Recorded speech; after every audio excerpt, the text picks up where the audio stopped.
Once upon a time, there were 100 million people. They had different interests, different beliefs, different occupations, but for the most part, they got along pretty well. Then one day, a gang of a few hundred people showed up. Need to zoom in some more to see them. I know they're there somewhere. Zoom in. There they are. And this gang of a few hundred said to the throng of 100 million, "From now on, you all have to give us a cut of everything you earn." This is an accurate graphical comparison between the number of American taxpayers and the number of U.S. congressmen. And the throng said, "Gosh, do we have to give you a cut of what we earn?" And the gang of a few hundred said, "Yes, you have to." And the throng said, "Well, okay, I guess we have to." And one little troublemaker asked, "What if we don't?"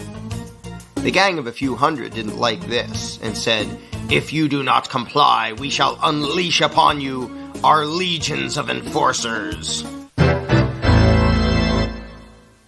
And the throng cried, "Oh no, please don't. We will comply, we will pay." This is an accurate graphical comparison between the number of American taxpayers and the total number of IRS employees. Time went by, and the gang of a few hundred said, "Now we want more of what you earn." And this kept happening over and over again, until eventually some of the throng were paying almost half of what they earned to the gang. Whenever the gang demanded more, the throng would say, "Golly, we're already having a tough time. Do we really need to give you even more?" And the gang always said, "Yes, you must, or we shall unleash our legion of enforcers."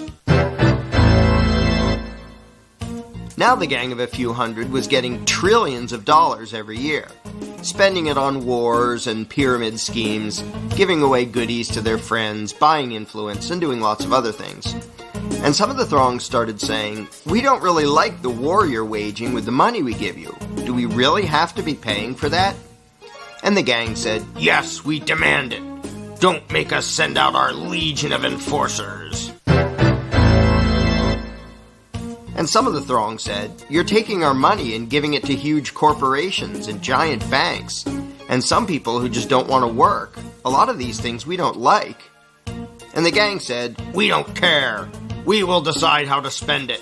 You just do as you're told, or else." And the throng said, "Okay, I guess we have to." But eventually the throng got so fed up, so angry, that they took a drastic step. One day they said to the gang, "We don't like what you're doing. We want a new gang." And after pouring a huge amount of time and money into the effort, they replaced the gang with a new gang. Then the throng pleaded with the new gang, "Now, at long last, can we keep our own money, or at least keep more of it?" And the new gang said, "Sorry, but after much discussion, we've decided that you can't. You have to keep giving us what you've been giving, in fact, a little bit more than before." The throng was distraught and said, "This is dreadful. But after all, what choice do we have? I mean, they say we must comply, and they have that scary legion of enforcers. We're powerless against them. We'd better just do as we're told." So they did as they were told, got poorer and poorer, and lived miserably ever after. But after all, what else could they have done?